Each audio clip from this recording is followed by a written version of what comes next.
प्रदान कर हमें कृतार्थ करें।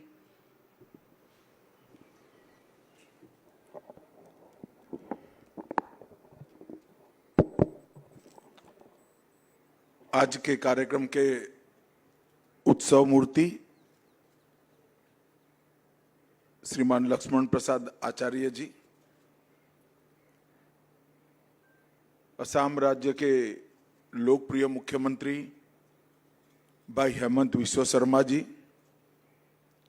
श्री सर्बानंद सोनोवाल जी, केंद्रीय मंत्रिपरिषद में मेरे साथी, असम के पूर्व गवर्नर और पंजाब के वर्तमान गवर्नर श्री गुलाब चंद कटारिया जी, जगदीश मुखी जी, माननीय पूर्व राज्यपाल असम श्रीमान बनवारीलाल पुरोहित जी, माननीय पूर्व राज्यपाल असम श्री रंजीत कुमार दास, मंत्री सामान्य प्रशासन असम सरकार श्री रवि कोटा जी, असम के मुख्य सचिव जी, और आज छोटे से परंतु बहुत महत्वपूर्ण कार्यक्रम में उपस्थित सभी भाइयों बहनों को मेरा नमस्कार, प्रणाम। एक प्रकार से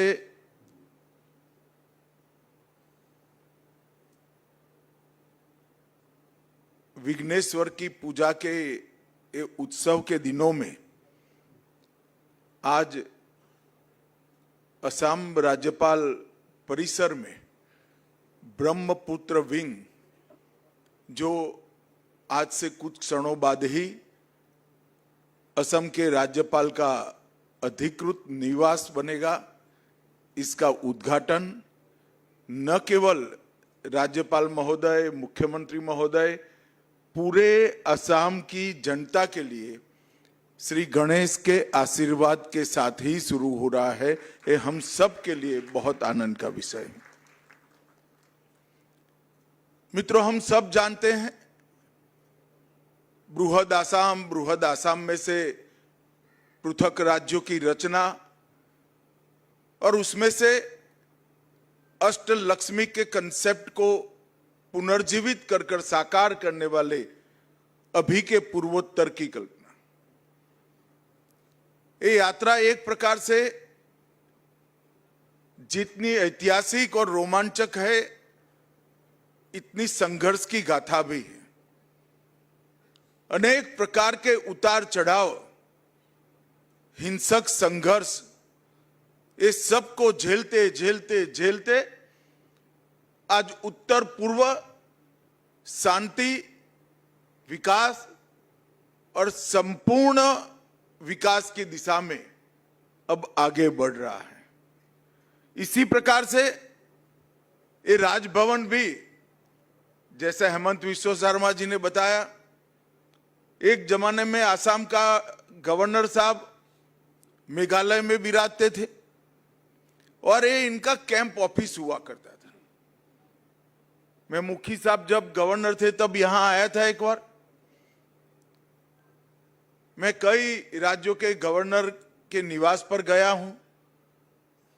मुझे थोड़ा मन में कसक और कटक दोनों था कि आसाम के गवर्नर का निवास असम के गवर्नर के अनुरूप नहीं है। परंतु आज मैं असम सरकार के मुख्यमंत्री और असम के गवर्नर दोनों को बहुत बहुत साधुवाद देना चाहता हूं, क्योंकि जैसा असम बनने जा रहा है उसके अनुरूप गवर्नर निवास का आज यहां पर निर्माण होकर लोकार्पण हो रहा है। मित्रों, असम का इतिहास देखें तो महाराजा पृथु से लेकर लसित बरफुकन तक, चीला राय से लेकर यहां से सेना में भर्ती हुए हमारे युवाओं ने मां भारती के लिए जो बलिदान लिए, वहां तक ये भारत की सुरक्षा का एक अहम कोना बनकर हमेशा से पूर्वोत्तर उभरा है। और विश्व भर में सबसे पुरातन और सबसे ज्यादा विविधताओं को समावेश करने वाली एक पूर्वोत्तर की संस्कृति भी यहां निवास करती है। यहां की कला, यहां की भाषाएं, यहां का खान पान, यहां की वेशभूषा, यहां का संगीत और यहां का प्राकृतिक सौंदर्य पूरे उत्तर पूर्व को एक प्रकार से विश्व में बेनमून बनाता है। और इस 11 साल में उत्तर पूर्व का विकास, जब भी उत्तर पूर्व का इतिहास लिखा जाएगा, नरेंद्र मोदी जी के शासन के 11 साल सुवर्ण अक्षरों से लिखने पड़ेंगे, ये सुनिश्चित। मैं बहुत साल पहले विद्यार्थी परिषद की एक रैली में आया था। असम पुलिस और पंजाब से आई हुई पुलिस ने हमें बहुत मार मारी थी, लाठीचार्ज किया था। वो रैली थी असम बचाओ रैली, और उसमें नारा लगता था, असम की गलियां सुनी है, इंदिरा गांधी खूनी है। हमने वो संघर्ष देखा है। विश्व के विद्यार्थी की आंदोलनों के इतिहास में दो नेता हमारे बीच में ही बैठे हैं, हेमंत जी और सर्बानंद सोनोवाल। वो इतिहास विद्यार्थी आंदोलनों का बहुत मजबूत रहा, बहुत ऐतिहासिक रहा।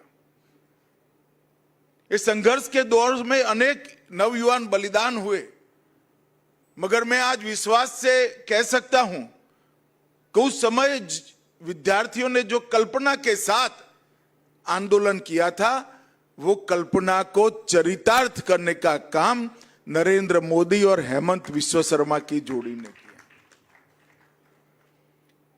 आसाम आंदोलन करते वक्त जैसे आसाम की कल्पना की थी, इसके भी आगे आसाम आज पहुंच चुका है और एक गति निरंतर रहने वाली है, रुकने वाली नहीं है। और इसी के अनुरूप आज यहां पर राज्यपाल भवन बना है। इसी कार्यक्रम के अंतर्गत महामहिम राज्यपाल जी के सहमति से आज यहां 322 करोड़ से अधिक लागत की 8 परियोजनाओं का लोकार्पण और शिलान्यास किया गया, जिसमें मैं नेशनल साइबर फोरेंसिक लेबोरेटरी के लिए जरूर कुछ कहना चाहता हूं। मित्रों, हमने अंग्रेजों के बनाए हुए 3 कानूनों को समाप्त कर आपराधिक न्याय प्रणाली के 3 नए भारतीय कानूनों को इंट्रोड्यूस किया है और उसमें विज्ञान के आधार पर, एफएसएल के आधार पर पुलिस की जांच और गुनहगारों को सजा दिलाने का प्रयास, इस पर अहम बल दिया है। मोदी जी के नेतृत्व में पूरा भारत डिजिटल इंडिया के स्वप्न को साकार कर रहा है। आसाम हो या गुजरात, एक छोटी सी ठेला लेकर सब्जी बेचने वाली महिला भी जब पेमेंट करने के लिए कोई बटुए में हाथ डालता है तो वो अपना स्क्रीन दिखाती है कि यहां यूपीआई से पेमेंट करिए, तब बहुत आनंद होता है। और उस वक्त साइबर सिक्योरिटी नागरिकों के लिए बेहद जरूरी है। इसलिए भारत सरकार ने 2019 में I4C के तहत दिल्ली में पहला NCFL national cyber forensics laboratory की स्थापना की, जो नागरिकों को अपनी गाढ़ी कमाई साइबर फ्रॉड वालों से बचाने के लिए मदद करती है। और दिल्ली के बाद मुझे कहते हुए बड़ा आनंद है, हेमंत जी का आग्रह से दूसरा NCFL आज गुवाहाटी में बनकर इसका उद्घाटन हुआ है, जो पूर्वोत्तर के सभी 8 राज्यों में हमारे नागरिकों के गाड़ी कमाई को सुरक्षित करने के लिए आगे बढ़ेगा।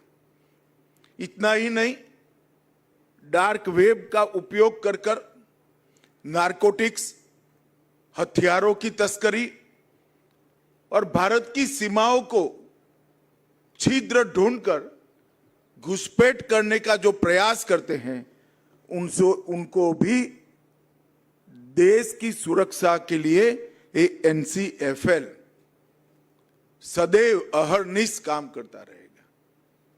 लसित बरफुकन ट्रेनिंग एकेडमी में 8 राज्यों की पुलिस के नुमाइंदे 24 घंटा NCFL के माध्यम से देश की सीमाओं की सुरक्षा, नारकोटिक्स के खिलाफ लड़ाई, अवैध तस्करी के खिलाफ लड़ाई और इसके साथ साथ नागरिकों की गाड़ी कमाई को सुरक्षित करने का काम करेंगे। हमारे सीमा की सुरक्षा करने वाले CAPF के जवानों के लिए ढेर सारे सुविधाओं का भी आज यहां पर लोकार्पण हुआ है। ये NCFL network forensics, mobile forensics, disk forensic, dark web और malware analysis, CDR, IPDR, SDR का विश्लेषण, मीडिया फॉरेंसिक, डेटा रिकवरी और क्रिप्टो इन्वेस्टिगेशन जैसे आज के जमाने के सभी अपराधों के पीछे लगने के लिए 24 घंटा काम करेगा। मुझे विश्वास है कि लसित बरफुकन एकेडमी में स्थापित ये सेंटर उत्तर पूर्व के 8 राज्यों को सुरक्षित बनाएगा। मित्रों, आज कुछ क्षणों बाद ये ब्रह्मपुत्र विंग का उद्घाटन होगा। लगभग 40 करोड़ से ज्यादा लागत से 3300 वर्ग मीटर से अधिक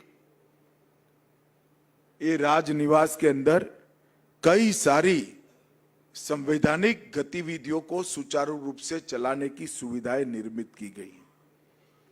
यहां पर विद्यार्थियों, शोधकर्ताओं, कलाकारों और नागरिक उनकी अनुमोदना करने का काम, उनकी विधाओं को एक्नॉलेज करने का भी काम होगा और एक सार्थक संवाद से राज्यपाल महोदय असम सरकार को जन भावनाओं से अवगत भी कराएगा। और ये जो दृश्य यहां से दिखाई पड़ता है, सागर जैसे ब्रह्मपुत्र को देखकर मैं लक्ष्मणाचार्य जी को कहना चाहता हूं, सबसे भव्य और सबसे सुंदर राजभवन आपके भाग्य में आया है, असम के राज्यपाल में आया। ये जो मनोहर दृश्य है वो सबकी थकान दूर करने वाला, सबकी चिंताओं का शमन करने वाला और जल से हमेशा नया उत्साह का सृजन होता है, उत्साह को बढ़ाने वाला है। मैंने आते आते देखा, हेमंत जी काम तो करते हैं पर दिखाने का कोई मौका भी नहीं छोड़ते हैं। गाड़ी में आते आते मुझे दिखा दिया कि 2 किलोमीटर लंबा यहां पर एक बहुत सौंदर्यवान सुंदर कॉरिडोर बना रहे हैं, जो ब्रह्मपुत्र के किनारे पर राजभवन के ठीक सामने पूरे गुवाहाटी के लोगों के लिए अपनी शाम को परिवार के साथ गुजारने का बहुत आकर्षक केंद्र होगा। ये बहुत लंबी यात्रा के बाद यहां पर आज एक सुंदर राजनिवास का लोकार्पण हुआ है। मैं फिर से एक बार हेमंत जी को उसको दूरदृष्टि के साथ बनाने के लिए और इसमें रहने वाले पहले राज्यपाल के रूप में लक्ष्मण आचार्य जी को बहुत बहुत शुभकामनाएं और बधाई देना चाहता हूं। मित्रों, ये 11 साल में मोदी जी ने इस देश के अंदर हर क्षेत्र में आमूलचूल परिवर्तन किया है। देश की बाहरी सुरक्षा हो, देश की आंतरिक सुरक्षा हो, देश के युवाओं को स्टार्टअप के माध्यम से विश्व भर के युवाओं के साथ दो दो हाथ करने का मौका देना हो, दुनिया भर में भारत को उत्पादन का हब बनाना हो, विश्व प्रसिद्ध इंफ्रास्ट्रक्चर का निर्माण करना हो, पूरे देश को 24 घंटा बिजली देने के लिए पर्याप्त बिजली का उत्पादन करना हो, 25 करोड़ गरीबों को गरीबी रेखा से बाहर लाना हो, या एक 10 साल के अंदर ही देश के 60 करोड़ गरीबों को घर, बिजली, शौचालय, नल से जल, गैस का सिलेंडर, 5 लाख तक का स्वास्थ्य का पूरा खर्चा और प्रति व्यक्ति 5 किलो अनाज प्रति माह देना हो। हर क्षेत्र में मोदी जी ने परिवर्तन लाया है। न केवल नीतियां बनाई, नीतियों को जमीन पर उतारने का काम किया है और उसके कारण देश भर में जो हर क्षेत्र में प्रगति हुई है, दुनिया इसको अचंभित होकर देख रही है और पूरी दुनिया में भारत के साथ साथ हमारे प्रधानमंत्री का भी सम्मान बढ़ा है। 27 देशों ने मोदी जी को अपने सर्वोच्च नागरिक सम्मान से सम्मानित किया है। वो भारत के लिए गौरव का विषय है। और एक ऐसा प्रधानमंत्री जिनको पूरी दुनिया सम्मानित करती हो,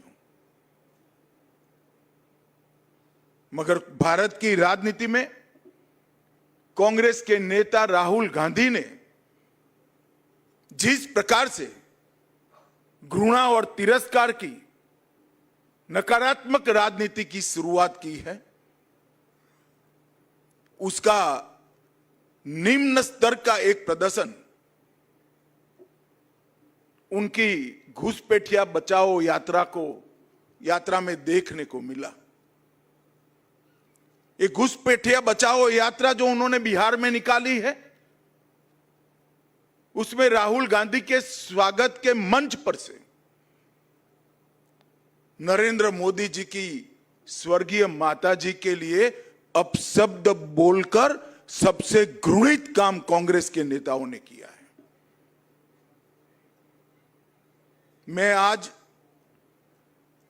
इस मंच से राहुल जी ने जिस प्रकार से